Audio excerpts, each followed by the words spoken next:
የምናየው እኮ ነው አዱዬ። አሁን በሶሻል ሚዲያ ገደላት እንዲህ አረጋት፣ ይሄ ይሻላል? ማልቀሱ ይሻላል? ምድር ሁሉ መድኃኒትን ታበቅል ይላል የእግዚአብሔር ቃል። የምንቀባው ነገር ሳይሆን ወደ ሆዳችን የሚገባው ነገር ነው ሞር ግሎ የሚያደርግ።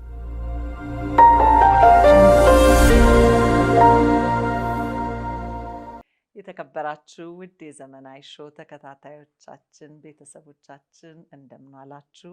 እንኳን ለዳግማ ትንሣኤ በዓል በሰላም አደረሳችሁ እያልኩኝ በእናንተው ጥያቄ መሰረት ወይዘሮ አዳነች አሰፋን ለሶስተኛ ጊዜ አይደለም ዛሬ ይዣት መጥቻለሁ። ያው የዘመናዊ ሾው አካል እንድትሆን በጣም ብዙ ሰዎችም እየጠየቃችሁን ነው፣ እኛም እያስቸገርን እንግዲህ ዛሬ ይዘናት መተናል። ዛሬ በልዩ ርዕስ መተንላችኋል። ብዙዎቻችሁ ስኪን ኬርን በተመለከተ ቆዳችንን እንዴት እንጠብቅ? እውነት ወይዘሮ አዳነች አሰፋ የ80 ዓመት እድሜ ባለጸጋ ናቸው? እውነትሽን ነው ወይንስ ዋሽተሻል? የሚል ብዙ ጥያቄዎች መጥተው እንግዲህ አይታችኋል።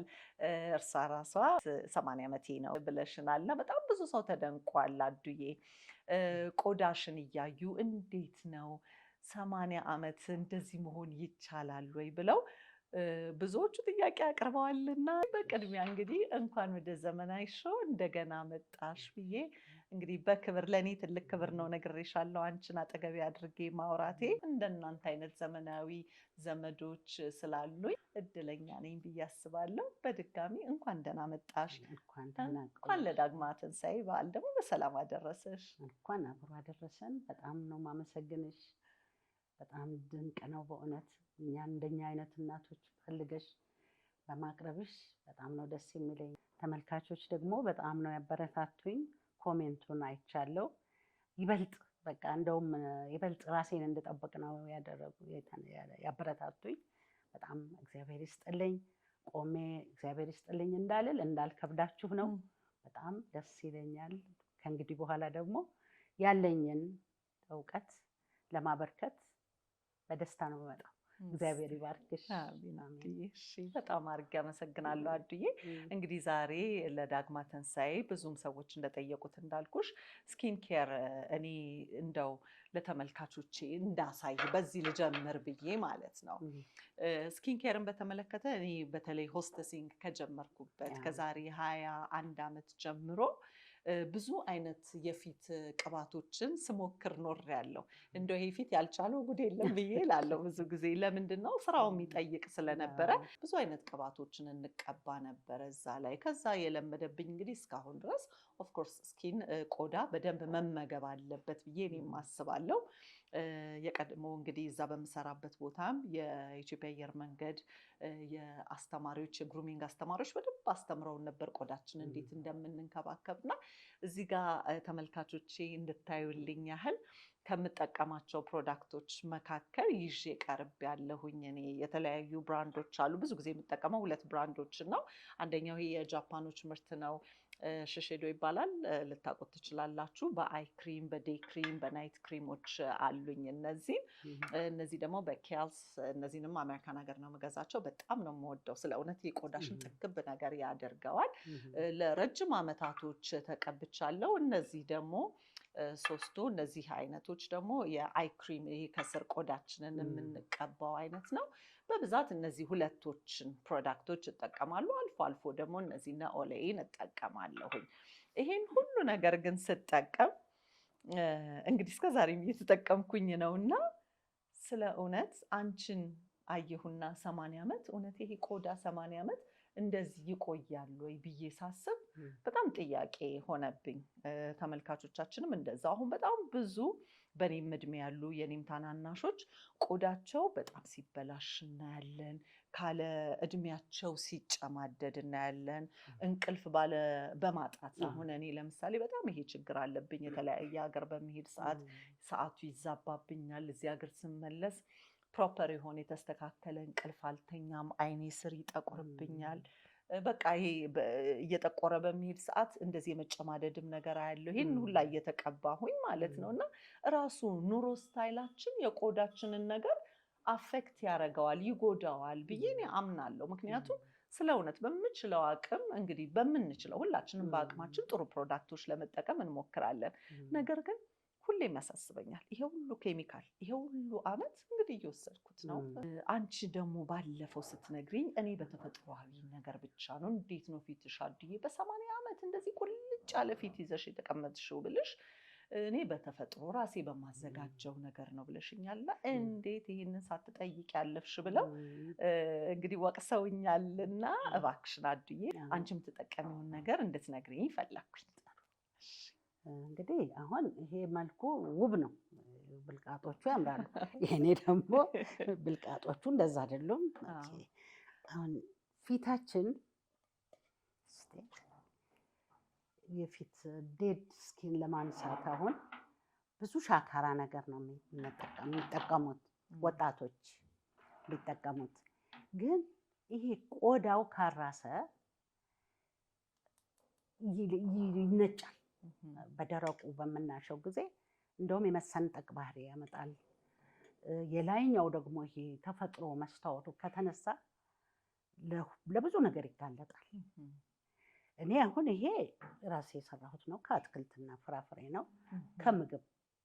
ከምግብ ፍራፍሬ ከእህል አዝርቶች የተሰራ ነው። ይሄ መጀመሪያ ነው የምቀባው። መጀመሪያ ከተቀባሁ በኋላ ፊቴ ቆዳዬ ይርሳል። ከዛ በኋላ ይሄም እንደዚሁ ከእህል ዘር ነው ማዘጋጀው። ይሄ ደግሞ እንደ ሳሙናን እንደ ስክራብ ይረዳኛል። በዚህ ለ10 ደቂቃ በወተት በውሃ በጠብጥና ተቀብቼ ለቀልቀዋለሁ። ምን ምንድን ናቸው? እስቲ ለምሳሌ ያሉትን ጥቂቶችን ነገር ብትነግሪኝ። እዚህ ይሄ አሁን ወደ 8 አይነት ነገሮች ናቸው። ቅባትነት ያለው አለ፣ ደረቅ ከእህል አለው። ለሁሉም ለቆዳ እኔ አሁን ለራሴ ቆዳ ነው። ይሄ ለአንቺ ባዘጋጅ ይሄንን አልሰጥሽም። ወዛም ከሆነ ቆዳሽ እንደ ወዛምነቱ አስፈላጊውን አደርጋለሁ። ደግሞ ደረቅ ከሆነም ወዛም አደርጋለሁ። ከዛ መጨረሻ ላይ ይሄ ዘይት ነው። ይሄ ወደ 6 አይነት የሚበሉ ፍራፍሬዎች ናቸው። ይሄ አሁን ዘይት ነው። ይሄንን ፊቴን ማታ ስተኛ እቀባዋለሁ። እንደ ናይት ክሪም የምንለው ማለት ነው። ይሄንን ብቻ ነው የምቀባው። ይሄን ከተቀባሁ በኋላ ምንም አላደርግም። ይሄ ራሱ አለው ፊትሽን ሙልት ማድረግ አለው። ቆዳሽን የመጠበቅ ባህሪ አለው። የፊት እነዚህ ናቸው። ሌላ ጊዜ ደግሞ ብዙ ማዘጋጀት የምፈልጋቸው ነገሮች አሉ። እንደ ፓውደር ከተፈጥሮ ላዘጋጅ። መጀመሪያ በዚህ እንኳን ትሪት አድርጎ ይሄ ቢደረግ ምንም ችግር የለውም። ለምን ከዘመኑ ውጡ አልልም። ለምን አይጎዳም፣ እየተመገበ ነው። ከተመገበ በኋላ ይሄ ቢደረግ ኦኬ ቆንጆ ነው። ይሄ ደግሞ የፀጉሬ ነው። የፀጉሬም እንደዛው ነው። ማለስለሻ አለው፣ ማሳደጊያ አለው፣ እንዳይበጣጠስ ያደርጋል። ይሄ የፀጉሬ ነው። ለጊዜው ይሄን ነው የምጠቀመው። ግን ሀሳብ አለኝ እንደ እግዚአብሔር ፈቃድ ካለው ከቆየው ለወጣቶች እንዳይበላሹ በቃ ስለማዝን እንዳሁን ጊዜ በጣም ቆንጆ ቆዳ ያለው ወጣት የለም። ለማዘጋጀት አዘጋጅቶም ለመስጠት ዝግጁ መሆንበት ጊዜ አለ አስባለሁ። እንደ እግዚአብሔር ፈቃድ መሆንም አለበት። ቢሆን ጥሩ ነው። የእነሱንም ገበያ ሳናበላሽ ከስር ይሄንን ተቀብታ አንዲት ሴት አምራ የምትፈልገውን ማድረግ ትችላለች። በሙሉ ተዋለድ። እኔ ምን አስባለሁ መሰለሽ፣ እንግዲህ እኔ ሜዲካል ቱሪዝም ውስጥም እሰራለሁ። የእነሱን ገበያ ከማበላሸት ካለማበላሸትም ጋር ይገናኛል ብዬ አላስብም። እኔ በምን አምናለሁ፣ ኬሚካል የሆኑ ነገሮች በአሁን ጊዜ በጣም ተው አቮይድ አድርጉ እየተባለ እየተነገረን ነው። በተለይ እዚህ ላይ ለዘመናዊ ሾው ተከታታዮቻችን በብዛት አሁን በብሬስት ካንሰር በጡት ካንሰር በጣም ትልቅ ችግር እየመጣ ነው። እህቶቻችን በገና በለጋ እድሜያቸው እያየን ነው። እኔ ስራዬም ስለሆነ ወደ ባንኮክ ለሕክምና እልካለሁኝ ሰውና እዛ ላይ ሳይ በጣም በቃ በሚያሳዝን ሁኔታ ድሮ እኮ አልነበረም ይሄን ያህል። አሁን ግን ምንድነው ተብሎ ብዙ ጊዜ የተረጋገጠ ጥናትም ባይሆን እንደው ይሄን ብትተው አሁን ዲዮድራንት ተው በሎሚ ተጠቀሙ እስከ ማለት ራሳቸው እኮ ደርሰዋል አይደለ? እኔ አሁን ዲዮድራንት ድሮ መጠቀመውን ዲዮድራንት በፍጹም አልጠቀምም። ገዝቼ አነባለሁ ምንድነው ውስጡ ያለው ብዬ አይቼ በጣም ትተናል። አሁን ከጓደኞቼም ጋር ሆነ እንዴ ሎሚ ለምን ተቀብተን ግን አንወጣም? ይሄን ያልጡትና ደግሞ ብብት ቅርርብ አለው ብዙ ነገሮች አሉ እና እኛ የምንችለውን ነገር አዱዬ ለምን አንተው አይደለ? እኔ እሱን ነው ማስበው። ለምን አንተው የምንችለውን ነገር ከቻልን ይሄ ነገር እየተጠቀምኩኝ ችግር የሚያመጣብኝ ከሆነ እና ተፈጥሯዊ ነገር እውነት የሚያደርግልኝ ከሆነ ጥሩ ነው። ሊያውም እኔ እንግዲህ ስለ እውነት እንነጋገር ከተባለ ይሄን ሁሉ ነገሮች ሁላችንም የተለያዩ ነገሮች ደግሞ እየተጠቀምን በዛው ላይ ፊታችን እየተጨማደደብን ካለ እድሜ አሁን እኮ ያለው ነገር እሱ አይደለ? ፊት ማስወጠር እያልን ብዙ ነገሮች እያደረግን ነው ያለ ነው። የባሰ ደግሞ ሌላ ጉዳት ማለት ነው። እና እኔ ብተወው እኔ ምንም ተጠቃሚ ነኝ እንጂ ተጎጂ ነኝ ብዬ አላስብም። ነገር ግን ምንድነው አሁን እንደውም እንደናንተ አይነት እኮ መጥተዋል። በጣም ጎበዝ ሰዎች መጥተዋል። በተለያዩ እንዳልሹ በቅጠል በፍራፍሬ በምንመገባቸው ምግቦች እየተነሱ እንደዚህ ያቀርባሉ። ስለዚህ እኔ ጠቀሜታው የናንተ መብዛት ይሄንን ማምጣት ለወጣቱ ስፔሻሊ በጣም ጠቀሜታ አለ ብዬ ነው ማስበው። ምክንያቱም ይሄ እኮ ይታያል፣ ግልጽ እኮ ነው። እኔ አሁን አንቺን በማየት ስለ እውነት አሁን ይሄ ይሻላል ማለት በጣም ከባድ ነው አዱዬ። እንደው ለተመልካቾቻችን እኔ እንግዲህ ያየሁት ነው ያለሁትና ምን ነው ዝም ብላችሁ አለፋችሁ እንደው አንድ ሁለቱን ነገር እንኳን ንገሩን ብለው እንዳይሉ ይሄ መታጠቢያው ነው። ይሄ መጀመሪያ እንታጠባለን። አሁን ምንድነው እጅ መጀመሪያ መታጠብ አለበት። አቀባብ ደግሞ አለው። ፊታችን በጣም እንትን አለው ይቀበላል፣ የሚጎዱ ነገሮችንም ይቀበላል ወደ ውስጥ።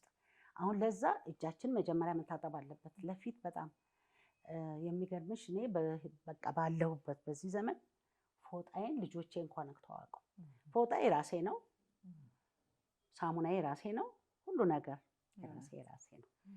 እንደዛ መደረግ ነው ያለበት። እጃቸውን በደንብ ከታጠቡ በኋላ ዝም ብሎ እንዲማሸት አይደለም፣ አቀባባለሁ። ቀስ ብሎ በጥሩ ሁኔታ ፊትን እያባበሉ ማቀባት ያስፈልጋል። ብሎ እንደተገኘ ማታሸቱም ሊያረግብ ይችላል፣ ብዙ ነገሮች ሊያበላሽ ይችላል። ምን አለው አሁን እዚህ ውስጥ? አሁን ሳሙና አለው ከፍራፍሬ እንደነ ለውዝ አለው። እሺ እንደነ ሽምብራ አለው። ኦኬ አጃ አለው፣ ገብስ አለው። ኦኬ በጣም ይሄ አሁን በሙሉ ብትመረምሪው ምንም አይነት ኬሚካል እዚህ ውስጥ አታገኝም። ኦኬ ምንም የለውም። ግን ጽድት ያደርጋል። ልክ እንደ ሳሙና አይደለ? በደንብ ያጸዳል። ይሄ በቃ እሱን አድርገሽ ስትታጠቢስ በቃ በሳሙና እንደታጠብሽ ነው የሚጸዳው። በዚህ ላይ ዘይትነት አለው። ይሄ አሁን ዘይትነት አለው፣ ቅባትነት። ሳሙናው አይጎዳውም። ሳሙናውም ያው ነው፣ ንጹህ ነው። ሳሙናው አይጎዳውም። ከዛ በኋላ እሱን ይለቀለቅና ታጥቤ ይሄኛው እቺ ደግሞ ያልሽውን ተቀበሽ። እሷስ ምን አለቻት? ይሄም ከእህል ዘር ነው። ይሄም ሁሉም እህል ዘር ነው። ሁሉ ነገር አለ። ወደ 8-9 አይነት አለ። ሽታው ደስ ሲል ሽታው ምንድን ነው ያለው? የራሱ እንትን ነው። ይሄ አሁን ትንሽ ጦስኝ አለው። ጦስኙ ነው የሚሸጠው? አዎ ትንሽ ጦስኝ አለው። ጦስኝ ሻይ ቅመም ነገር ይሄ አለው። ቅርንፉድ አለው። ቅርንፉድ ሸቶኛል። ጦስኝ ትንሽ ጦስኝ አለው። እና እንደና አጃ፣ ገብስ ያ ነው እኮ መድኃኒትነት ያለው። ምን ይላል መሰለሽ ኢሳይያስ 45:8 ላይ ምድር ሁሉ መድኃኒትን ታበቅል ይላል የእግዚአብሔር ቃል። ከምድር የበቀለ ነገር ሁሉ መድኃኒት ነው። ዝም ብለን ሁሉንም ደግን አናደርግም። አንዳንዱ ጎጂ አለ፣ አንዳንዱ ግን ታዛለች። እውቀቱ ካለን መድኃኒት ሞልቷል። እንደ ኢትዮጵያ ደግሞ መድኃኒት ያለው የለም። እኔ እዛ ያለው ፔትራዥ ሄጄ ነበር። ፕሮፌሰር ነች። ፔትራውን አየች፣ ወሰደች፣ መረመረችና ምትቺ ቢሆን በብዛት አንጨልኝ አለች። አይ አልችልም፣ አይወጣም ከኛ ሀገር መድኃኒት አልኳት። ለምን ይሄ አንዱን ወደ 10 ነው የሚያወጡት። ለምን እኛ ሀገር እንደ ልብ አለ ሞልቷል። ስለዚህ ምድር ሞልቷል፣ ሁሉ መድኃኒት ነው። ግን ምንድን ነው አሁን ለምሳሌ እንኳን ለኛ ለእንስሳ ለአውሬ እግዚአብሔር መድኃኒት ምድር ታብቅል ስላለ አሁን ውሻን አስቢ፣ ድመት አስቢ፣ ዶሮ አስቢ። ስሜቱን በቃ ሴንስ ሲያደርጉ ሄደው ይበላሉ። ግን ወዲያው ደግሞ ድነዋል። በጣም ነው የሚገርመው። ፍየል አሁን ፍየል በረሃ ውስጥ ሆነ መድኃኒቱ እዛ አካባቢ ከሌለ አትበላም። ያን አልወድም። አየሽ፣ ልክ ነው። አትበላም። እዚህ አይታ ነው እያንዳንዱን ነገር ሲሰራ እግዚአብሔር በጥበብ ነው። ሞልቷል። ሀገራችን በተለይ ከተሰራበት ግን አንድ ነገር አለ። ይሄ ሁሉ መድኃኒት ይሁን ሲባል አሁን ሰው ከውስጥ ነው መጽዳት ያለበት። ውስጥ ለምሳሌ በብዙ ነገር የሚገቡ ፓራሳይቶች አሉ። እንዴት ብዬ ልንገርሽ? ሰውን የሚጎዱ የሰው ፊት የሚያበላሹ የሰውን ደም ብቻ የሚወስዱ ሌላ ምግብሽን ትተውና ደም ብቻ የሚወስዱ አሉ። እዛ በእንትን ስለሚያሳዩ ነው። እነኛ ነገሮች መጠረግ አለባቸው። ቤታችን እንደሚጠረግ የውስጥ አንጀታችን፣ ጨጓራችን መጽዳት አለበት። ያም የሚጸዳው በዚሁ በተፈጥሮ እንትን እሱ ካልጸዳ ከላይ ብንቀባውም ችግር አለ። በወር አንድ ጊዜ ድሮ እናቶቻችን እኮ ያጸዳሉ ሆዳቸውን። አሁንም እኮ አለ ዲቶክስ እናድርግ እየተባለ አይደለ? እንደዛ ይደረጋል። እንዴት ነበረ ግን ያን የምታጸዱት? እንዴት ነበር የምትጠቀሙት ነገር? እናንተስ? አሁን አንቺም ታደርጊያለሽ አይደለ? እስቲ እንዴት? እኔ በየወሩ እኔ ለሆድ ህመም ለጨጓራ ህመም ሐኪም ቤት አልሄድም።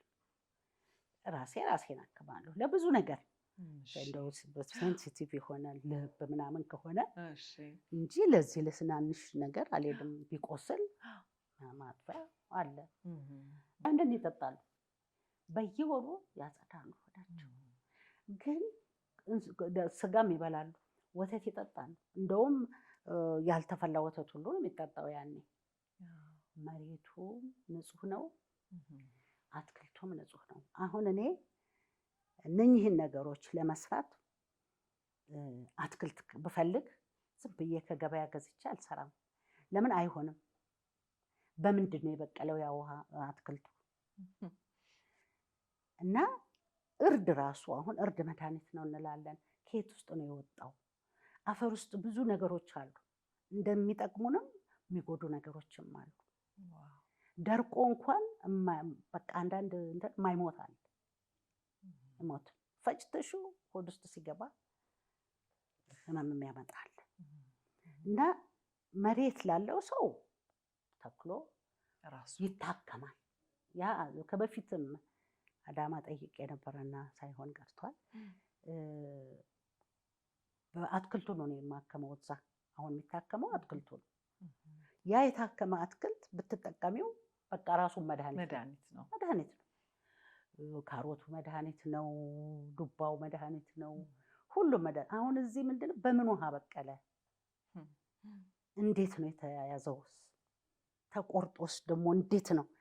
እዛ ታጥቦ እያንዳንዱ ታጥቦ በቃ መድኃኒት ነው።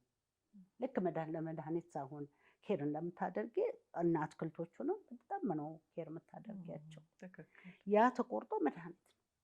አሁን እዚህ የሚያስቸግረኝ እኔ አሁን አንዳንድ ነገር መሬት ያላቸው ለዚህ ሳገኝ አንዳንድ ነገር ካሮቱንም ምኑንም ተክላለሁ እንጂ ያስቸግራል። ቢኖር ከገበያ ገዝተሽ አምጥተሽ እነዚህን ነገሮች ለመስራት ከባድ ነው የምትይኝ። ተፈጥሯዊ ነገር ላይ በተለይ በጣም ነው የምደነቀው።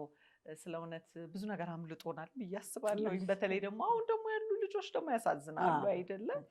አሁን ብዙ ቦታ ላይ ስንሄድ ምን እናያለን መሰለሽ? እኔ በተለይ የተለያዩ ሀገሮች ሲሄድ ምግባችን ያክመን የሚል በደንብ በስነ ስርዓት ይነገራል። ምግባችሁ ያክማችሁ ይባላል። እና አሁን ያልሽው ነገር እኮ ይሄ ነው አይደለ? የውስጣችሁን ዲታክስ ማድረግ ታደርጉ ነበር በፊት። አሁን እኛ ያመጣነው ሁላ ነገር ሊመስለን ይችላል። እና ትልቅ ነገር ነው የነገርሽኝ። ከገበያ ተገዝቶ የሚደረገው ነገር እና ቤታችን ራሳችን መሬት ያለን ሰዎች እዛችሁ ላይ አድርገን የምናረጋቸው ነገሮች በጣም የተለያዩ እንደሆኑ ማለት ነው። እስቲ እዚህ ላይ ደግሞ ሌላ አስተያየትሽን ፈለግኩኝ። ብዙ ሰው ምን ይላል? የምንቀባው ነገር ሳይሆን ወደ ሆዳችን የሚገባው ነገር ነው ሞር ግሎ የሚያደርገው። ይሄ እደጃችን የሚታየው የሚባለው ነገር አለ አይደለ? አንድ ሰው ኑሮውንም ይሄ ምቾቱንም የሚያሳየው ፊቱ ነው ብለው ይላሉ። ስለ እውነትም ደግሞ የተመጣጠነ ጥሩ ነገር የሚበላ ሰው ብዬ አስባለሁ። እኔም ትክክል ነው ብዬ አስባለሁ። እንደው እስቲ እዚህ ላይ አሁን ስለ ቅባቱ አወራን፣ ፀጉርም እንደዛው አይደለም እንክብካቤ እንደሚፈልግ ባለፈውም ነግረሽኛል። እኔ እንደውም ቅቤ እንኳን ተቀባው ወግ ደርሶኝ ከወለድኩ በኋላ ቅቤ የደረሰበት ደርሼ አላውቅም ነበረ እና ይኸው ቅቤ ተቀብቻ አየሁት። በጣም የሚገርምሽ አንዱዬ አንድ እንዲህ ሳይወጣ አንድ ትልቅ ነው የተቀባሁት፣ ግን ምን ያህል ራሴን እንደጎዳሁት አየሁኝ ስለ እውነት ማለት ነው። እና ምንም አልወጣም። እስቲ አንቺ ወደ ውስጥ የሚገባ ነገር ምን ያህል ጠቀሜታ አለው? ምን ያህልስ የምንበላውን ነገር እንቆጣጠር ብለሽ ትያለሽ? እናንተስ ለዚህ ለእድሜ እንግዲህ 80 ዓመት ናፍቆናል እኮ አይደለ? ባለፈው ያነሳሽው ትልቅ ነጥብ ነበረ። መቃብር ስፍራ ስንሄድ የምናየው የልጆች የወጣቶች ብለሽ በጣም እንደውም ነክቶኝ ነበረ። ስለ እውነት የትልልቅ ሰው አናይም ሐውልት አይደለ? የለም በቃ ከሌ ዓመተ ምህረት ስናይ በቃ በጣም ኤርሊ ኤጅ ላይ በወጣትነት እድሜ ላይ ሰው እየተቀጨ በተለያዩ ምክንያቶች በበሽታ ምናምን እየቀረን ነው። እና እንደው ምን እናድርግ? እንደናንተ የእድሜ ባለጸጋ ሊያደርገን የሚችሉትን ነገሮች እንግዲህ ይሄ ከጸባይም ከባህሪም ይመስለናል። አሁን ብዙ እንናደዳለን፣ ስራ እናበዛለን፣ ቴክኖሎጂ ላይ እንውላለን፣ ራሳችንን እናደነዝዛለን። እኔ ብዙ ነገር ልነግርሽ እችላለሁ። ራሴ ላይ የማያቸው በጣም ብዙ ጥፋቶች አሉ። ባለፈውም እንዳወራ ነው አንቺ 80 ዓመት መነጽር ሳታይ ሳትጠቀሚ እያነበብሽ እኔ ኦልሬዲ አይኔ ዳሜጅ ሆኗል። ምክንያቱም የምውለው ላፕቶፔ ላይ ነው፣ የምውለው ስልኬ ላይ ነው። ምክንያታዊ መሆን አያስፈልግም። ያንን እኮ የሚያስገድደኝ አካል የለም። እያቆምኩ ራሴንም እየጠበኩኝ ማድረግ እችላለሁ፣ ግን እኔ ራሴ ጥንቃቄ አላደረኩም። እና እንደው እስቲ እዚህ ላይ በአጠቃላይ ለኛ ለልጆችሽ ደግሞ እንደው ለኔም ለታናናሾቼ ምን ትመክሪያለሽ? ከምንበላው ጀምሮ ከምንጠቀመው ጀምሮ ኑሯችንንም ጨምሮ ይህ ብስጭቱ ብዙ ነገር እንግዲህ በአልኮልም የሚጎዱ ፊቶች አሉ፣ በሱስ አይደል? በብዙ ሱስ ነው። እስቲ እንደናንተ እንደዚህ ውብ ሆኖ ወይዘሮ ሆኖ ለመቆየት እስቲ እንደው የእናትነት ምክርሽን ብትሰጭን። አሁን ቀደም እንደተነጋገርን እመለስልሻለሁ። ለፊትም እንኳን ቢሆን ከገጠር ለምኜ ነው ማተም ብዬ ነው ማመጣው። የነቀዘ እህል አይሆንም። አሁን እህል መድኃኒት ነው ብዬ ዝም ብዬ እንትን ብል አይሆንም። በደንብ የተጠበቀ መሆን አለበት።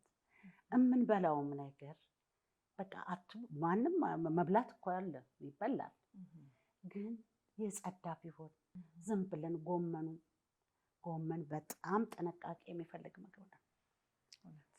ከዶሮ በላይ መታጠብ ያለበት ጎመን ነው። የሚበቅልበት ውሃ አለ፣ ታጭዶ አንድ ላይ ሁሉም ሲከማች ደግሞ ብዙ የምናየውም ነገር አለ። ከዛ ነፃ መሆን ያስፈልጋል። እንኳን እሱ ተደርጎ እንዲሁም ሆዳችን ብዙ ነገር ይላል። አሁን ከውስጥ ሰላም ካልሆን ከላይ ዋጋ የለውም። መጠበቅ አለብን። በሕክምናውም ቢሆን ባህላዊም ቢሆን በናቹራል እንትን መጠበቅ አለብን። የምንበላው ነገር መጽዳት አለብን። ራይልዬ በጣም አሁን አንድ ሳልጠቅስልሽም አላልፈው ምግብ ኦኬ በደንብ ታጥቦ ምን ብሎ የግድ አጽድተን በስሎ እንኳን ጎመን እንኳን በስሎ በልተሽው ደግሞ ያማል። ሰላጣም ቢሆን ማንኛውም የምንበላውን ነገር በጣም ማጽዳት ግን ይበላ ሳንበላ እንዲሆን ማለት አይቻልም። እድሜ እግዚአብሔር ይመስገን ከእግዚአብሔር ነው እንጂ ይሄን እዚህ ደረጃ መቆየትም የሌለብኝ ሴት ነኝ። እንደሚያልፉት ወጀቦች ግን ምንድነው አንድ እኔ ደስ የሚለኝ ከመንፈሳዊው ዓለም ጋር መገናኘት። የሰው ልጅ ጥበብ የሚገኘው ከመንፈሳዊ ዓለም እያንዳንዱ በሃይማኖቱ እንዴት ነው ፈጣሪውን እንደው በቃ ሲበላ እንኳን እንደው አመስግኖ ይበላል። እንደው ግድ የለም አጎንብሶም እንደኛ ብዙ እንትን አይበል። በውስጥሽ እንኳን እግዚአብሔር ይሄን ማድ ባርከው። ሁለተኛው ስጋ አትብሉ አልልም እኔ። ስጋ ያለው ደም ውስጥ ነው በሽታው። አሁን እዛ የነበርኩበት ሀገር ከደሙ ተለይቶ ነው። ስጋ በደንብ ይበላሉ፣ ግን እስቲ ክትፎ ስትሰሪ እንዲጨመቅ አድርጊው፣ ከውስጡ የሚወጣውን ታይዋለሽ። ያ ነው የሚገባው ወደ ውስጣችን። የሚያጸዱ ሆቴሎች ሊኖሩ ይችላሉ፣ ስጋም የሚሸጡ ምናልባት የሚያበሏቸው ማዳበሪያ ከሱ ጋር መድኃኒት ይሰጧቸው ሊችሉ ይችላል። ዝም ብሎ ግን ተራ ቦታ ያለ ስጋ ከባድ ነው፣ ከባድ ነው። በስጋን እንጎዳለን። ሌላው ወጣቱ ቢበላም ቢጠጣም መልኩን የሚያበላሸው መጠጥ፣ ሱስ። እንዴት ነው ያ ሁሉ ገብቶ ይሄ ስጋ፣ ደም፣ ቆዳ፣ አጥንት ነው የያዝነው። ጅማቶች አሉ፣ ደም አለ በውስጣችን። አንዱ ከተበላሸ ሁሉንም ነው ይዞት የሚሄደው። የሚገርምሽ መጠበቅ አለበት። በቃ መንፈሳዊነት አንድ ነገር ሆኖ ሰውየው መጠበቅ አለበት ራሱ በንጽህና። ትልቁ ደግሞ አሁን ሀገራችን ያመኛል። ሆስፒታል ሂጂ፣ ጤና ጣቢያ ሂጂ፣ ህፃናት በጣም ሲሰቃዩ፣ ያ ምንድን ነው በውሃ ወለድ የሚመጣ በሽታ እንላለን። በአትክልቱ ይመጣል። በጫማችን ደግሞ አምጥተን ልጆቻችን የምንበክለው ጫማ ወለድ በሽታ አለ። ምንድን ነው ጫማ ወለድ በሽታ? አይገርምም? ሰብቻው ደግሞ አላውቅም። አሁን ጫማ አድርጎ አንድ ሰው ከተማውን በሙሉ ሲያዳርስ ይሄዳል። ግን የሚረግጠው መሬት ላይ ከሰዎች የሚወጡ ብዙ ነገሮች አሉ። ከሰዎች አሉ፣ ከእንስሳም ከአውሬውም።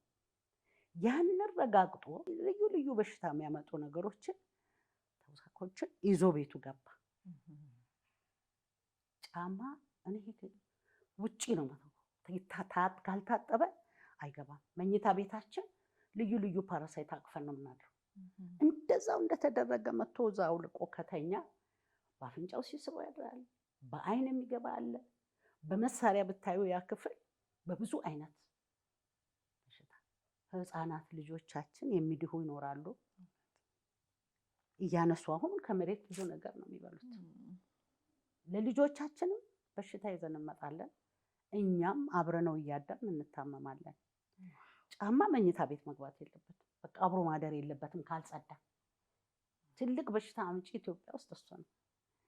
እኔ አንድ ቦታ አገሩን አልነግድሽም፣ በዚህ ብቻ ምክር ጤና ጣቢያ ሰጥቼ ብዙ ህፃናት ደህና እንደሆኑ፣ ብዙ ተላላፊ በሽታ እንደቀነሰ አውቃለሁ። ይቀንሳል። ስለዚህ በጣም ምንጣፍ አለ፣ ምንጣፉ ላይ ይመጣል። ከደጅ ትቶ ወንዱም ራሱ መጠበቅ የለበትም። ሚስቱ አንጠልጥሎ መግባት አለበት። አጽድቶ ብቻ የቤት ስፋትና የቦታ እንትን አይደለም። አጽድቶ ከመኝታው ራቅ ቢያደርግ። በጣም የሚገርምሽ አዱዬ፣ ይቅርታ አቋረጥኩሽ እንጂ እኔም ቤትና ውጭ ሀገር ጫማ ሳይወለቅ አይገባም። ምክንያቱም እነሱ ጊዜውም የላቸው ለማጽዳት። ስለ እውነት ደግሞ ደክመው ነው ውጭ ሰርተው ለፍተው የሚመጡት። እንደገና ቤት ውስጥ ስንት ሌላ ሬስፖንሲቢሊቲ አለ እና ትንሽ ድካምንም ለመቀነስ ይመስለኛል ደጅ ተወልቆ በስነስርዓት ጫማ ቤት ውስጥ ሲደረግ አይቻልም። በተለይ አንዳንድ ሀገሮች እንደ ካናዳ ጭራሽ ነውር የሚሆነበት ሀገር አለ። አሜሪካን ሀገርም እኔ ጫማ በደንብ ተቀምጦ ወጥቶ ሲገባ ነው የማውቀው። እና ባለፈው እኔ ይህንን ኢሹ በቲክቶክ ፔጅ አንስቼው ነበረ። እኛ እንደ ባህል እንደ ይሉኝታም ሰው ሲመጣ ምንጣፍ ላይ ጫማ አውልቃችሁ ግቡ ለማለት እንደው ይሉኝታም ይዘናል። አሁን እኔ ወላጆቼ ቤት በጣም ቆንጆ ትልቅ ነጭ ምንጣፍ አለ። ነገር ግን እናቴ በቃ በፍጹም ይግቡ ነው የምትለው። እኔ ደግሞ እንዴ ዛሬ ካለመድን እኮ ሁላችንም እኛ እያወለቅን ነው መንገባው ቤት። እንግዳ ሲመጣ ግን ዝም ብሎ የሚገባ ከሆነ የኛ ማውለቅ ትርጉም የለውም እና እናቴ በይሉኝታም ነው። እኔ ግን አሁን ቤቴ ስላስለመድኩኝ ስለ እውነት አስለምጃለሁ። ጫማ ስሊፐሮች አድርጌያለሁኝና ይሄን ነገር ለቲክቶክ ቤተሰቦቼ ባጋራው ሰዓት አንድ ሐኪም የሆነ ጓደኛዬ ምን ይለኛል፣ እንዲሁም አንድ ሌላ ሴት እንደዚሁ እኔ እንደዚህ አረግ ነበረ፣ ነገር ግን ፈንገስ አለ አይደለ? ሁሉም ሰው አውልቆ ደግሞ በሚገባ ሰዓት ፈንገስ እግራችንን እያበላሸን ከአንዱ ወደ አንዱ እየተላለፈ እንደዚህ ተላላፊ ነገር እየያዘንም ነው። ጫማ አውልቀንም ስንገባ እንደዚህ አይነት ችግሮች አሉ። ያው ላብም አለ አይደል? የተለያየ የእግር እንትንና አወዛጋቢ ሆነ እና ሐኪሙ ምን ብሏል? አንደኛ መድኃኒት አለ። መቼስ ሁላችንም እግራችንን እንደ ሴትም እንደ ወንድም መጠበቅ መቻል አለብን። ንጽህና አይደለም ይህንን መቼስ ሁሌ ብናወራው ምንጨርሰው ቶፒክ አይደለም። ወደኋላ ማንመለስም። ጽዳትን በተመለከተ በቃ ማጽዳት አለብን።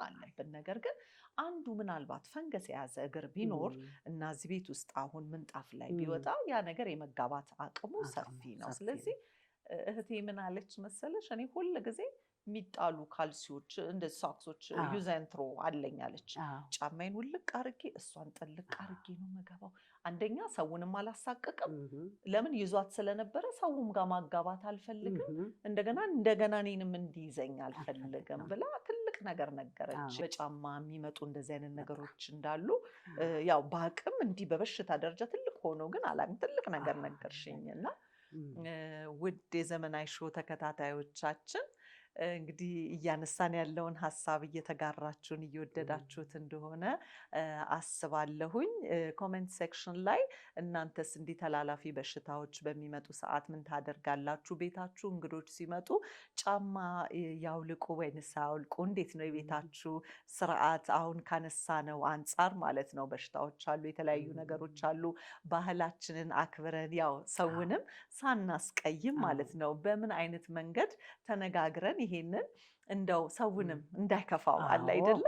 ሆኖ ባህላችንን እንደው ሳንለቅ ያቺ ይሉኝታ የምትባል ነገር ስላለች እስቲ እቺ ኤክስፒሪየንሳችሁን ሼር አድርጉንና ልምዳችሁን ሁላችንም እንድንጠቀመው ብዬ አስባለሁ። እንግዲህ እየተከታተላችሁን እንደሆነ አስባለሁ፣ እንደወደዳችሁት ሾዋችንም እንደዚሁ።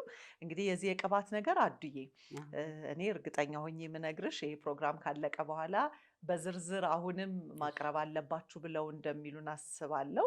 እኔና አንቺ አውርተናል ከዚህ ፕሮግራም ውጭ። ምክንያቱም እኔ ሁሌ የምልሽ ነገር ነው የዚህ ፊት ሚስጥር ሁሌ እልሻለሁኝ እና እግዚአብሔር እድሜና ጤና በሰጠሽ እንግዲህ መጠን ለትውልድ ደግሞ ማስተላለፍ አለብሽ ብዬም ስለማምን አንቺን በጣም ፈቃደኛ ሆነሽ ስለሆነ ይህንን የምታደርጊው ይህንን ፕሮዳክቶችሽን እንደው ለሽያጭም ብታቀርቢ ለዘመናዊ ሾው እንዲቀስ እያልን አሁን በእርግጥ በእጃችን ላይ ያለ የለም። ነገር ግን በትዕዛዝ ወደፊት ብታቀርቢ ብዙ ሰው ታድኛለሽ ብዬ አስባለሁኝ።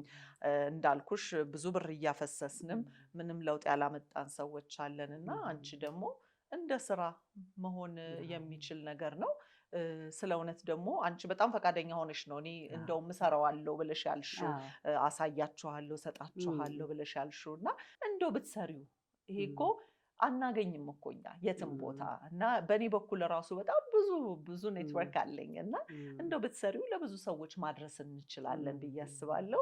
እንግዲህ ለሰጠሽን ነገር በጣም ነው የማመሰግነው አዱዬ። እውነት ሰው እንደዚህ መጥቶ ይሄኔ እንዲህ ነው ማድረገው ብሎ ብዙ ሰው አይለንም እና እንግዲህ ካመጋገባችሁ ጀምራችሁ ተጠንቀቁ፣ ራሳችሁንም ከሱስ ነፃ አድርጉ።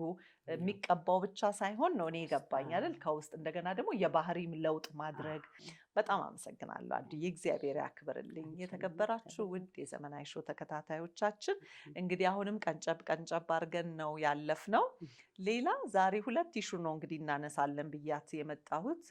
አሁን የሰርግ ወቅቶች ናቸው አይደለ? ከዚህ በኋላ እንግዲህ እኔም በጣም ቢዚ መሆንበት ስራዬ ከሰርግ ጋርም ትንሽ የተገናኘ ነው። የጌጣጌጥ ሽያጩ ምኑ አለ እና በጣም ብዙ ሙሽሮች ይጎበኙኛል። በጣም አንዳንድ ፍሬ ልጆች እና እኔን አይበታለሁኝ። እኔም በዛ በልጅነት እድሜ ነው የተዳርኩት ያገባሁት እና በጣም ብዙ ተመልካቾች እንግዲህ የዘመናዊ ሾው ተከታታዮች አብዛኛዎቹ ሴቶች ናቸው። ኦፍኮርስ በጣም ብዙ ወንዶችም ይከታተሉናል። በወንድ አንደበት ደግሞ በቅርብ ቀን ዘመናዊ ሴት ምን አይነት እንደሆነች እንግዲህ በጉጉት ጠብቆን እናቀርብላቸዋለን። በጣም በምትወዷቸው ወንዶች ማለት ነው፣ በምታከብሯቸው በምትወዷቸው ሰዎች በቅርብ ቀን እንመጣለን።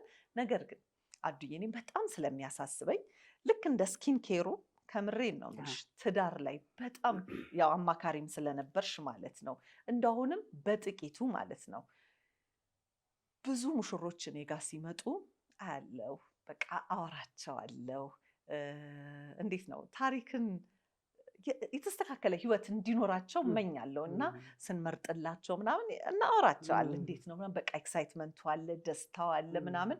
አንዳንዶቹ ላይ ደግሞ በግድ ሊጋቡ የፈለጉ የሚመስልሽ ተገደዋል። አንዳንዶቹ ደግሞ ሆዳቸው ብጥ ብላ እርግዝና መጥቶ ወደዛ ሊገቡ ሲጨነቁ በቃ ታያቸዋለሽ። ብዙ የተለያየ አይነት ሰው እናስተናግዳለን እና በጣም የተቸገሩ ልጆች እንዳሉ ይሰማኛል። አሁን በአሁኑ ሰዓት እንግዲህ ያለውን ትዳር ደግሞ ታውቂያለሽ አይደለም?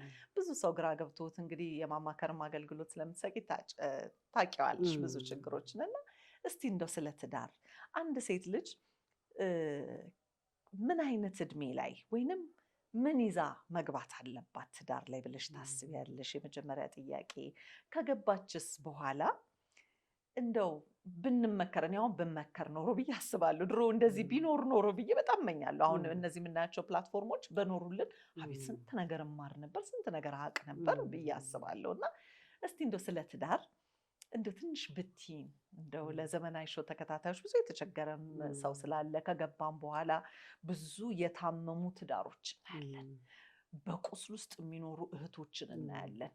እንዲሁም ወንድሞች ባይ ዘ ወይ ሴት ብቻ ማነው ወንድ ብቻ ነው ጥፋተኛ እያልኩኝ አይደለም፣ ግን አብዛኛው ጊዜ ሴት ተበድላ ወይንም በቃ ሁሌ ስታማርርን እንሰማለን። ግን ያ ማለት ሁለቱም ጋር ችግር እንዳለ ይገባናል። እና እነዚህ የታመሙትን ትዳሮች እንዴት ማከም ይችላል?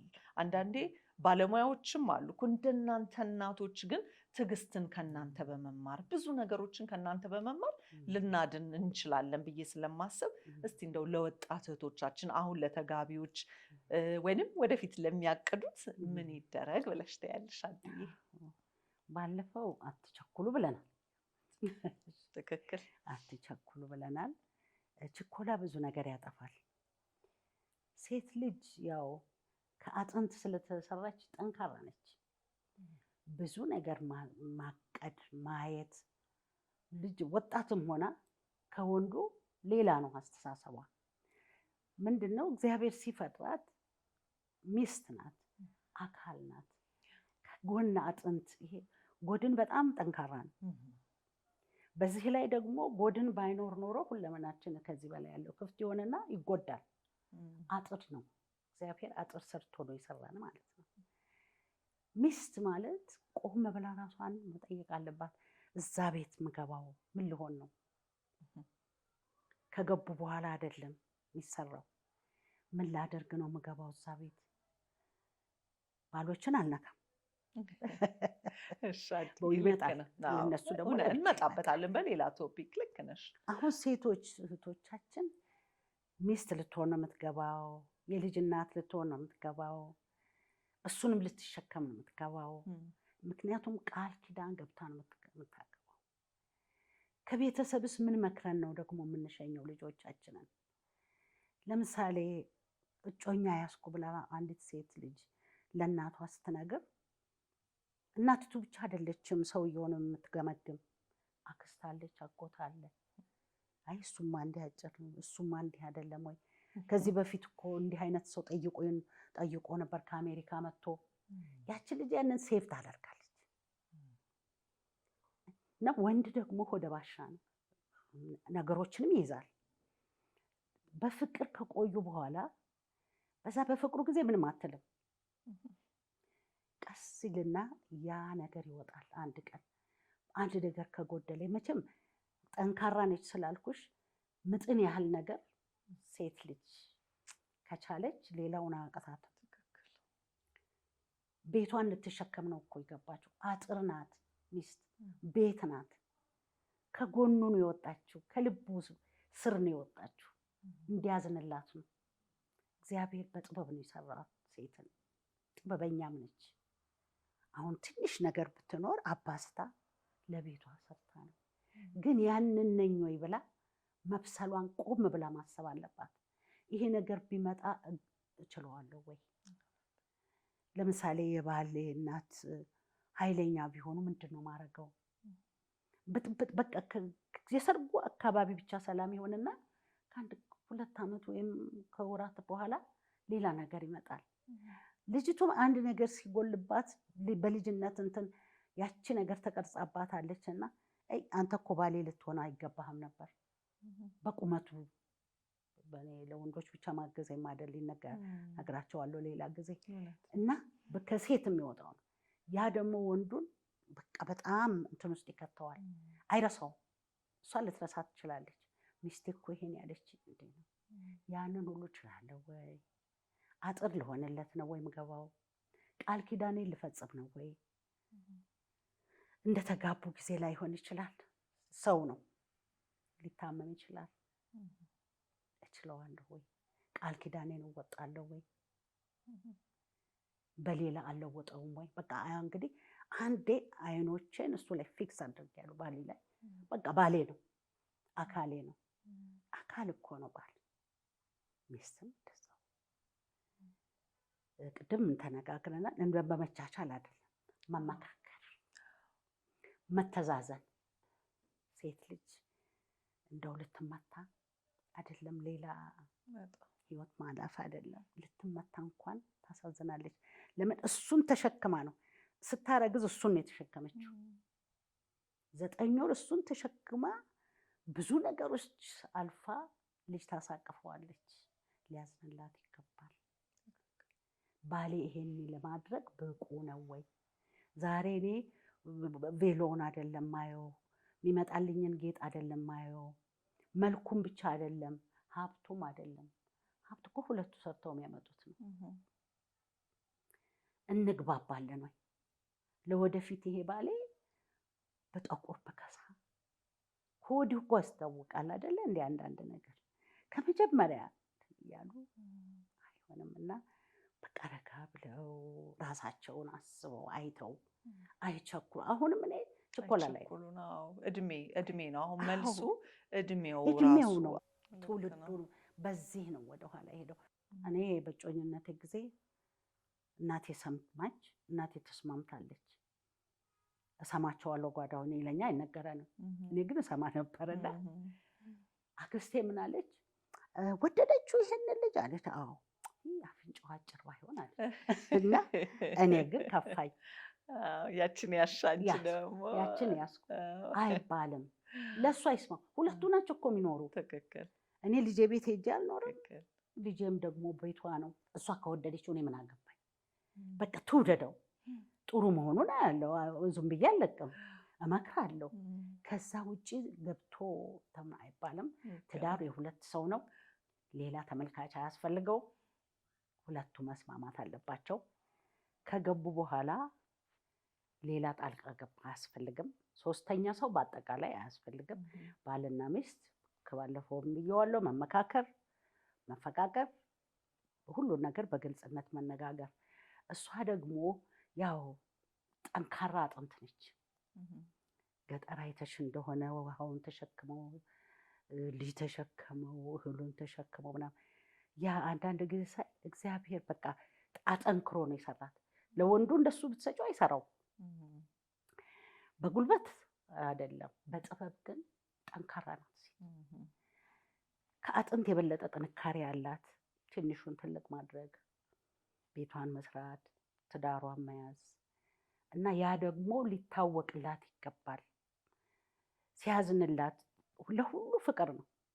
የሚገርመው ፍቅር ካሳያት ሴት ልጅ ብዙ ነገር ነው የምታደርገው። አይ ሳይባል በምክክር ይሄ እኮ ቢሆን እንደዚህ ነው፣ ይሄን ብታደርጊው እኮ እንዲሆናል ብሎ ያው እሱ አማካሪዋ ነው፣ ራስ ነው። እና እንዲያዝንላትም ነው ከዚች ውስጥ የወጣችው። ስለዚህ አዳም እኮ ብዙ ነገር አይቷል፣ ብዙ አይነት እንስሳ ስም አውጥቷል፣ በአንዱም አልተደሰተም። ግን እቺ አጥንቷ ከአጥንቴ የሆነ ደስ አለው። ሁለቱ ናቸው። ጋብቻ ላይ የሚፈሰው ገንዘብ ያንን ነው አይደለም፣ ወርቁም አይደለም፣ ብሩም አይደለም። በኤደን ገነት 3 ናቸው። አንዱ ዳሪ ፈጣሪ ነው፣ አዳምና ሔዋን ናቸው። ሰንጋ የለም፣ ድንኳን የለም፣ ሰው አልተጠራም። በትዕዛዝ ቃል ነው። ያንን ቃል አክብረው መኖር አለባቸው ባልና ሚስቶች። በዚህ ላይ አመስጋኞች፣ እርስ በርስ የሚመሰጋገኑ መሆን አለባቸው። አንዲት የሆነች አበባ ይዞላት ቢመጣ ሚስት አመስጋኝ መሆን አለባት። ይሄማ ምን ያደርግን ብላ የምትወረውርለት ከሆነ ሁለተኛ አያደርግም። በቃ አመጣው አይደል በጣም አመሰግናለሁ ብላ በቃ ፋልጋ። ወንድ እንደ ሕፃን ልጅ ማባበል ይፈልጋል።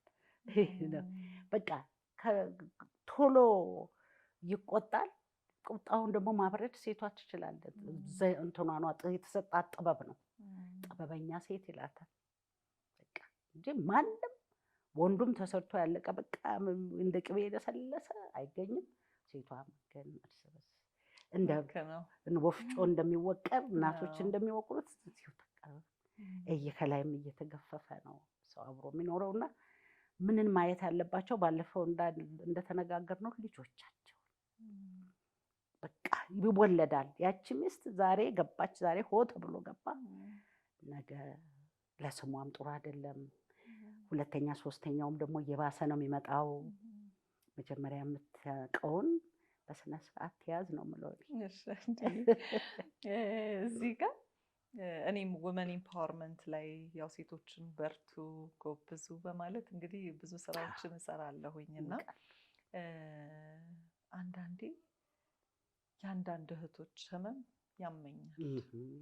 ይሄ መቻቻል በሚለው ወይንም ለልጆችሽ ብለሽ ኑሪ የሚለው እኔ ሽምግልና ተደርጌ እኔ ራሴ ከአባቴ ጋር ብዙ ሽምግልናዎች ለመጠየቅ ሄጄ አውቃለሁኝ እና እዛ ላይ ያሉ ሽማግሌዎች የመጀመሪያ ቀን አብረን ተሰብስበን የምንል ሽምግልና ምንጠይቅ ልጃችሁን ለልጄ ብለን የምንጠይቅ ራሱ እንደ ሽማግሌ ሄድ ነው ሰዎች ትዳር ላይ የተለያዩ ችግሮች ሲመጡ የሉ ቢመጡ እንኳን አዱዬ የታዘብኩትን ነገር ነው የምነግርሽ። ሴት አይደለሽ ቻይ እንጂ ያልፋል እኮ ልጆችሽስ አያሳዝኑሽም?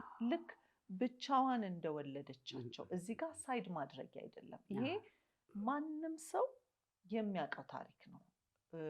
ማጆሪቲው ተጎጂ ያለው የቱ ጋር እንደሆነ እናውቀዋለን። በእርግጥ በጣም ቤታቸውንም አጥፍተው የሚወጡ ሴት ልጆች እኮ እንዳሉ እናውቃለን። ግን ማጆሪቲው እኔ አንዳንዴ ስለ እውነት አንዳንድ እህቶች የሚነግሩኝ ታሪክ እኔ በሆነ እችለዋለሁ እንዴ? እንዴት ነው እችን ሴት ቻዩ ግቢ ግድ የለም ልጆችሽን ጥርስሽን ነክሰሽ አሳድጊ ብዬ የምላት እና ደግሞ የምናየው እኮ ነው አዱዬ። አሁን በሶሻል ሚዲያ ገደላት እንዲህ አረጋት። ይሄ ይሻላል? ማልቀሱ ይሻላል? ወላጆች ልጄ ብሎ እንደማልቀስ በጣም ከባድ ነገር አለ።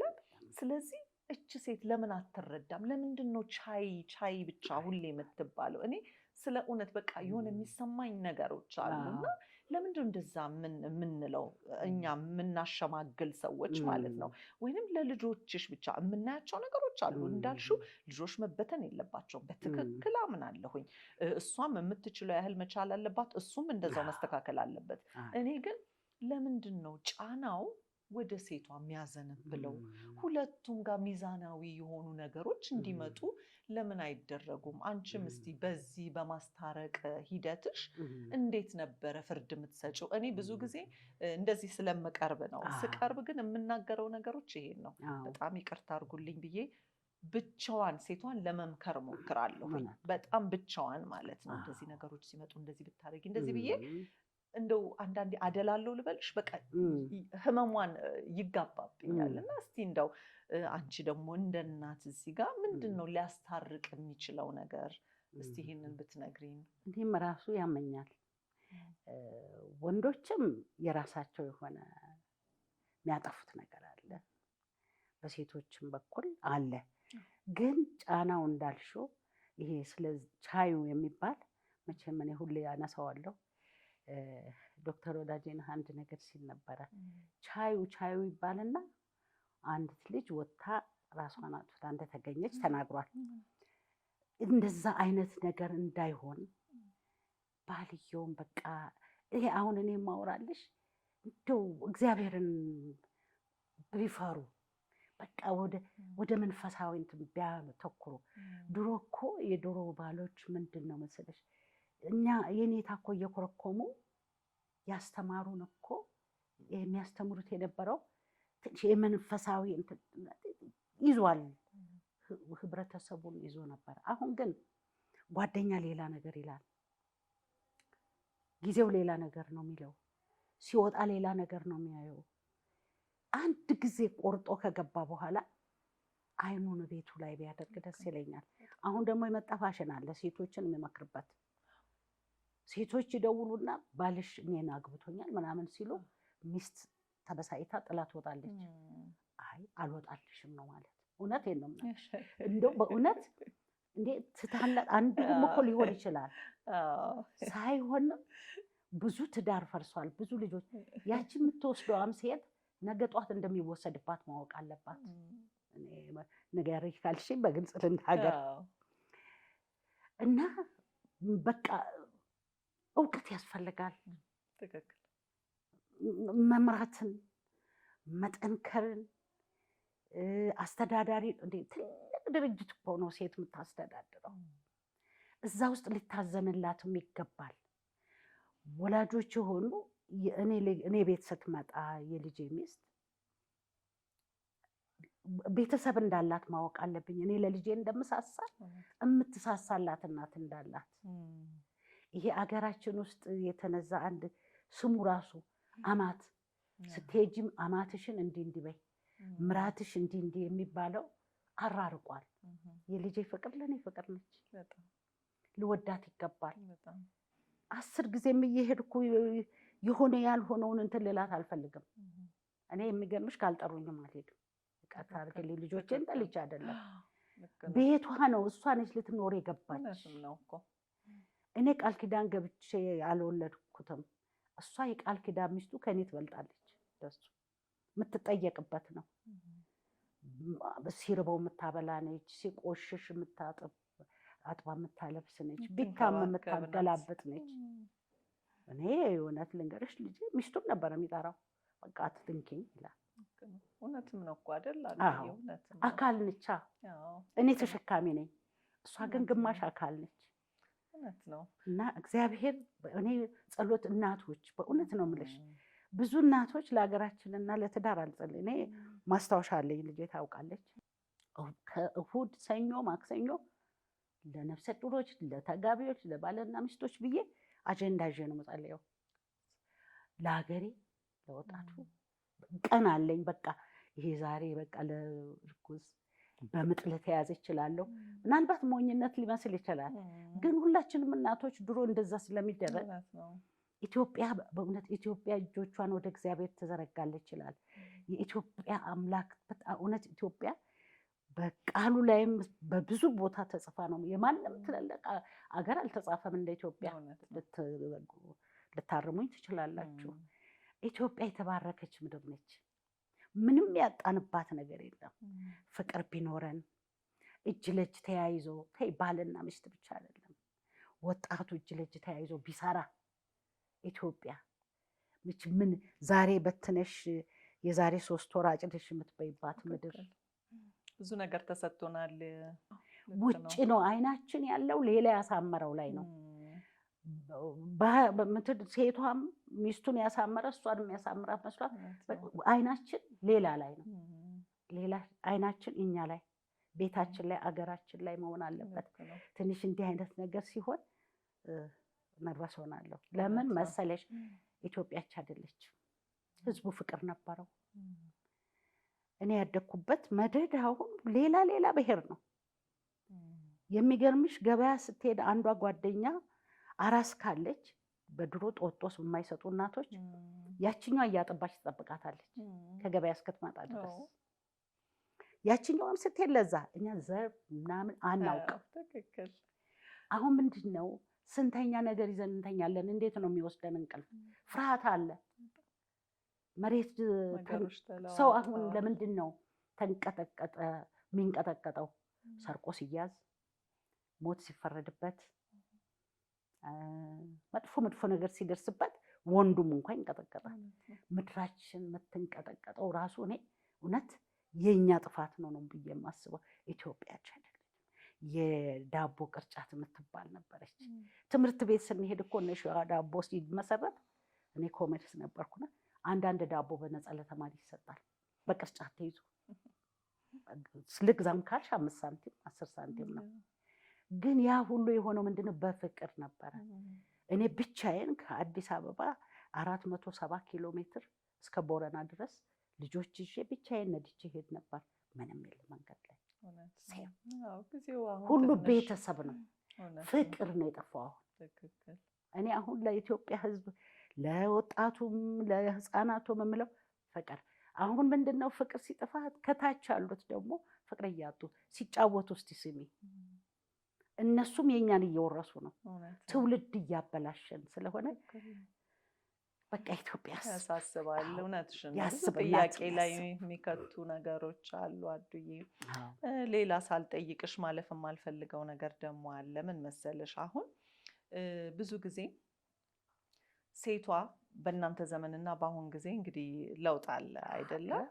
ሴቷም እየሰራች ውላ ትገባለች፣ ወይንም ደግሞ እቤት ውስጥም የቤት እመቤት የሆነቻለች። እኔ እኩል መታየት አለባቸው ብዬ ነው የማስበው። ምክንያቱም ያቺ የቤት እመቤቷ እንደውም ብር የሌለው ደሞዝ የሌለው እረፍት የሌለው ቅዳሜና እሑድ የማይጠይቅ ሰዓት የሌለው ገደብ የሌለው ስራ የምትሰራ በምንስ መተመን ትችላለች እች ሴት?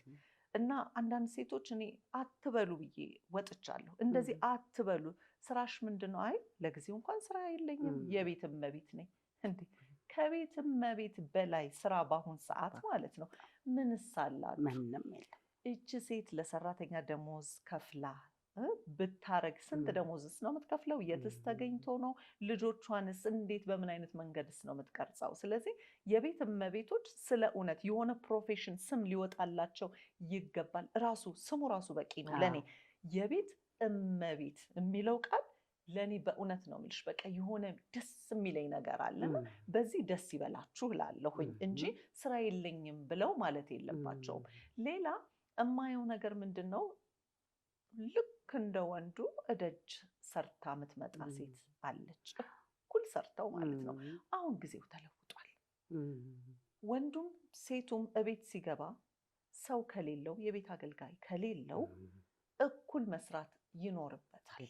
እንደው እኩል በሚባልም ደረጃ ባይሆን ሴቷ ስትሰራ ወንዱ ቁጭ ብሎ የቴሌቪዥን ሪሞት እየለዋወጡ ወይ ሌላ ነገር እያዩ መቀመጥ ሳይሆን ቢያንስ በአቅሙ የሚችለውን ስራ ሚስቱን ቢረዳ ትዳሩ ያምራል ብዬ አስባለሁ። ነገር ግን አሁን አለመቻቻል የሚለው ነገር ከዚህም ይጀምራል። እሷም ተነስ ብላ ትጮኻለች። ምክንያቱም እደጅ ደክሟት ነው የምትመጣው። ደክማለች አይደል? ብዙ ነገር ስትሮጥ ነው የዋለችው።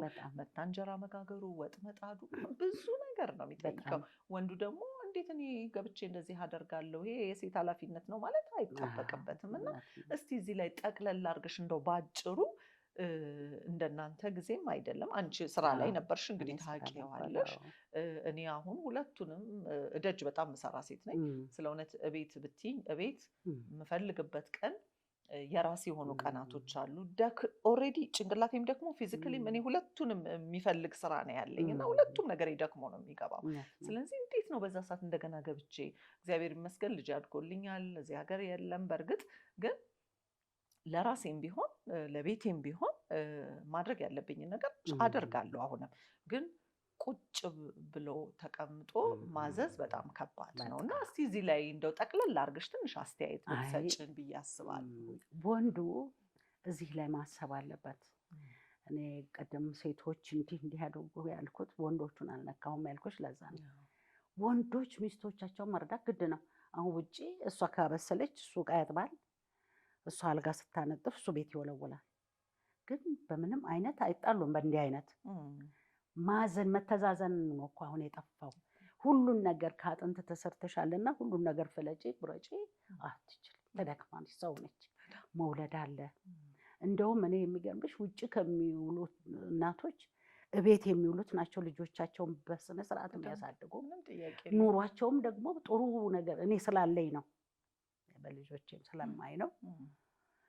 እና በስነ ስርዓት ልጆቿን የምታሳድግ ቤት የምትውለዋ ነች። ልጆቿን መግባ መክራ እንዳይሰበሩ አሁን ግን በሌላ ወላጅ ነው የሚያድጉት ልጆቹ። የእናትና የአባት አይደለም የሚያውቁት ልጆቹ። ብዙ ነገር የሚያስተምሯቸው ቋንቋ ብዙ ነገር ተበላሽቷል። ግን እንደውም ቢሆን ነገሮች ቢስተካከሉ ልጆቿን የምታሳድግ እናት የት ተገኝታ? እድለኛም ናት፣ በጣም እድለኛ። አንደኛ ንጹህ ልጆች፣ ከበሽታ የጸዱ ምን እየበሉ እንደሚውሉ አታውቅም። መናገር የማይችሉ አሉ። እነኛ ልጆች ምን እንደሚደርስባቸው ውጭ ሆና ልታውቅ አትችልም።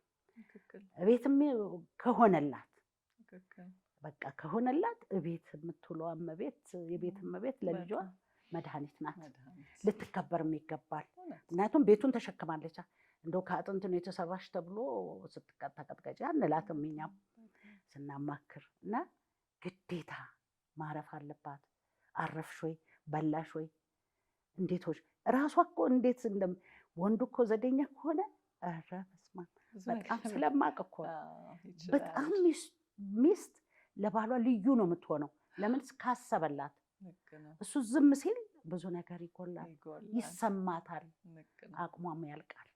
ስለዚህ ህመምም ደግሞ ሊመጣ ይችላል። በጣም መውደቅም አለ፣ ሊያጣትም ይችላል። ስለዚህ ተረዳዱ ነው የምትይው። ተረዳዱ። እሺ ውድ የዘመናዊ ሾው ተከታታዮቻችን ውይይታችንን እየወደዳችሁት እንደሆነ እንግዲህ ተስፋ እናደርጋለን። በዚሁ አጋጣሚ የቤት እመቤት የሆናችሁ የኔ ዘመናዊ ሴቶች በጣም ትልቅ ክብር ለእናንተ እንዳለኝ በዚሁ አጋጣሚ ልነግራችሁ እወዳለሁ። በተለይ ደግሞ ልጆቻችሁን ካላባት ብቻችሁን ሆናችሁ የሴትም የወንድም ኃላፊነት እየተወጣችሁ የምታሳድጉትን ደግሞ በይበልጥ ለእናንተም አክብሮት አለኝ። እንዲሁም እደጅ ስራ ሰርታችሁ ለፍታችሁ ገብታችሁ ቤታችሁም ገብታችሁ በቃ ምን ብዬ ልበላችሁ፣ እናንተ ደግሞ ሌላ ጀግኖች ናችሁና ሁላችሁም እህቶቼ ክብር ይገባችኋል ብዬ በዚሁ አጋጣሚ ልነግራችሁ ወዳለሁ። ሁላችሁንም ክብረት ይስጥልኝ። አሁን አዱን ሳንሰነባበት የመጨረሻ ጥያቄ ወይንም ደግሞ ተግሳጽ እንድትሰጥልኝ ስለምፈልግ ይህን ጥያቄ አቀርባለሁ። አዱዬ ከብዙ ሰው ጋር የምጣላበትን ጥያቄ ላቀርብ ነው። እቤት ስንውል የቤት እመቤት ብቻ አይደለችም። እኛም እረፍት ቀናችን እቤት ስንውል ብዙ እህቶቼ ጋር መጋጭበት ወይንም ይሄ ምክንያታዊ ነው፣ በፍጹም አንድ ሴት ልጅ እቤቷ ስለዋለች መጎሳቆል፣ መቆሸሽ፣ አሮጌ የማይሆን ልብሶች አሉ አይደለ? ያደርንበትን ልብሶች እየለበስን ምንውል፣ ፀጉራችንን በቅጡ ማናረግ፣ እንደው በቃ እንዲሁ እንዳለን አይደለ? ምን ብዬ ልበላ? አንዳንድ ጊዜ እንደዚህ ብዬ ስናገር አይ ራሄል አንቺ እኮ አንድ ልጅ ብቻ ስላሳደግሽ ነው ይሉኛል። በፍጹም አንድ ልጅ ማሳደግ እንደውም በጣም ከባድ ነው። ለምን ሁለት ሲሆኑ ሶስት ሲሆኑ ይጫወታሉ፣ ጊዜ ይኖራል። ይሄ ግን አንድ ልጅ ማሳደግ እንደውም ለብቻሽ በጣም ነው የምትፈለጊው እና ኃላፊነት ይበዛል። ነገር ግን በዛን ሁሉ ወቅት አንድም ቀን ራሴን ስቼ በፍጹም አላውቅም። ለራሴ ቅድሚያ ራሴን ሳሳምር፣ ራሴን ምንድነው ሳስውብ፣ ለራሴ ጥንቃቄ ሳደርግ፣ ራሴን ስጠብቅ ነው ልጄም፣ ቤተሰቤም፣ ባሌም፣ እናት አባቴም፣ ዘመዶቼም፣ የስራ ባልደረቦቼም ስራም ላይ ሰክሰስፉል መሆነው ብዬ አምናለሁኝ። ብዙ እህቶች ግን አንዱን ስናደርግ አንዱ አይሞላልንም። እኔ እንዲያውም የሚገርምሽ እቤት ስሆን ነው 3-4 ልብስ በቀን የምለውጠው። ምክንያቱም ይበላሽብኛል፣ የሆነ ነገር ሳረግ የሆነ ነገር ሄጄ እለውጣለሁ፣ ያለኝን ንጹህ እያደረኩኝ ማለት ነው። ድንገት እንግዳ ሊመጣ ይችላል። ትልቁ እንግዳ ግን ማን ነው መሰለሽ አዱዬ? እኔ ራሴ። እኔ እቺ ራሄልን በጣም አድርጌ ነው የምወዳት። ባለኝ በተሰጠኝ ነገር ንጹህ ሆኜ ጽድት ብዬ ለቤቴ ራሱ መገኘት እፈልጋለሁኝ። እና እንግዲህ ዛሬ ተመልካቾቻችን ይህንን ሾው የምንቀርጸው እኔ ቤት ውስጥ ነው እና በምወደው ነገሮች ነው ማጌጠው። ገባሽ? በቃ የሚመቸኝን ለሰው ብዬ ሳይሆን ለራሴ የሚመቸኝ ኮንፈርት የሚሰጠኝን የምወዳቸውን ከለሮች አሁን ከሌቤት ስላየው ሌላ ነገር አላደርግም። የምወዳቸውን በራሴ ያለ አይደል አለባበሴም ላይ እድሜን ያማከለ ሰውነቴን ያማከለ ልብሶች ምናምን ለብሳለሁኝ። እና እንደው እዚህ ላይ የቤት እናቶችን ወይንም እኛ ቤት ውስጥ ስንውል እንደው መዝረክረክ የሚባለውን ነገር እባክሽን አዱዬ እንደው በምን እንደው ቃል ትገልጫዋለሽ? እውነት እንደው ምክንያታዊ ካልሆንንና መስነፍ ካልሆነ እኔ ብዙ ሰው እንደዚህ አይነት አስተያየት ስለሚሰጠኝ ነው። እውነት መስነፍ ነው ወይስ ምክንያት መስጠት ነው ራስን ለመጠበቅ? ጠዋት እኮ ጊዜ የለኝም ብሎ ከማለት ከዛ ከምንነሳበት 1 ሰዓት በፊት ተጣጥበን ፀጉራችን ተሰራርተን ትክክል ብለን እኮ ሬዲ መሆን እንችላለን አይደል? እኔ እንደዚህ ነው የሚሰማኝ። እስቲ እንደው እኔም ከሆንኩኝ ስተተኛ እስቲ እዚህ ጋር ጥቅልል አድርገሽ የመዝጊያ ንግግር ይሆነናል ብዬ ነው። በጣም ጥሩ ስተሽዋል። ልጅም የልጅ ብዛት ራስን አያስጥልም። ውጪ መዋል ራስን አያስጠብቅም። እቤት መዋል ደግሞ አሰንፍም። እኔ ቤቴን የምውልበትን ቀን እንደው በጣም እመኝ ነበረ። ልጅም እኔ 8 ነው የወለድኩት። 8 ስወልድ በምንም ተአምር ራሴን በቃ የልጆቼ እንኳን ከውስጣቸው እንትን የሚለው ልብሴን አይነካም። በጣም እጠነቀቃለሁ ለራሴ። ጓደኞቼም ስለማይቆን ወይንም ሚያውኝም ስለሚያውኝ እቤት ውስጥ እቤት የምትውል ሴት እንደውም እድለኛ ናት። በጣም ጊዜ አላት። ትሁን ትስራ። ከሰራች በኋላ መተጣጠብ ለሁሉ ሰው አይመችም። ሁሉን ሰው ትልልቅ ቤት ውስጥ ኑሮ አንልም። ድሮ እናቶቻችን እኮ ያችን ትንሽ ጎጆ ያቅልቀው ምን ብለው ራሳችሁ ተጣጥበው ምን ብለው እናቴ ትልቁ ምክሯ ጠዋት እንደው አደራችሁን ሳትተጣጥቡ ባላችሁ እንኳን እንዳያችሁ ትላለች። ልጆቼ ያውቃሉ። ራስን አለመጠበቅ ስንፍና ነው። እኔ ሌሊት 8 ልጅ አስቢ ብዙ እንትን አለው። ሌሊት እነሱ ሲተኙልኝ ቁጭ ብዬ ፀጉሬ ነገ እንዴት እንደማደርግ እንትን አስተካክዬ ነው። እና ጠዋት እንኳን ጊዜ ባይኖር ራስሽን መጠበቅ ግዴታ ነው። ላንቺ ነው እግዚአብሔር አደራ የሰጠው። ለስጋ የነፍስሽ ማደሪያ ይሄ ማማር አለበት። ያው እስከሚለያዩ ድረስ መጠበቅ አለበት። ሰው ፊት ስትቀርቢ ደግሞም እኮ ሚስቴን ይቻት ብሎ ሲያስተዋውቅ ደስ ብሎት ነው። ወንድ ውሸት ነው። እንደው ድብድቅ ብላ ሚስቴ ብሎ ለማስተዋወቅ እንደሚያፍር እኔ አምናለሁ። ራሷን እኔ ባለቤቴ በጣም ይሽቀዳደማል ለማስተዋወቅ። ለምን? ራሴን ስለምጠብቅ ነው። ተመችቶ እኮ አይደለም ሁሉ አልጋ ባልጋ ሆኖ አይደለም። ልጅ ማሳደጉም ድሮ ነበረ። በቤት ረዳቶች ማጣት በፊትም ነበረ። መስራት እንደውም አሁን ቴክኖሎጂው ብዙ ነገር አምጥቶ ማብሰያው ነገሮች እኮ ቀለዋል አይደል እንዴ? ድሮ እንጀራ እንኳን ወጥቶ መግዛት ነውር የነበረበት ሰዓት ነው። ስለ እውነት ከተፈለገ ነገሮችን ማቅለል ይቻላል። እና ፍሪጁ አሁን በጣም ብዙ ነገር አለና አሁን ራሳቸውን የሚተዉ ሰዎች እኔ እቆጣለሁ። በጣም ነው የምናደደው። በጣም ወጣቶች መጠበቅ አለባቸው ራሳቸው።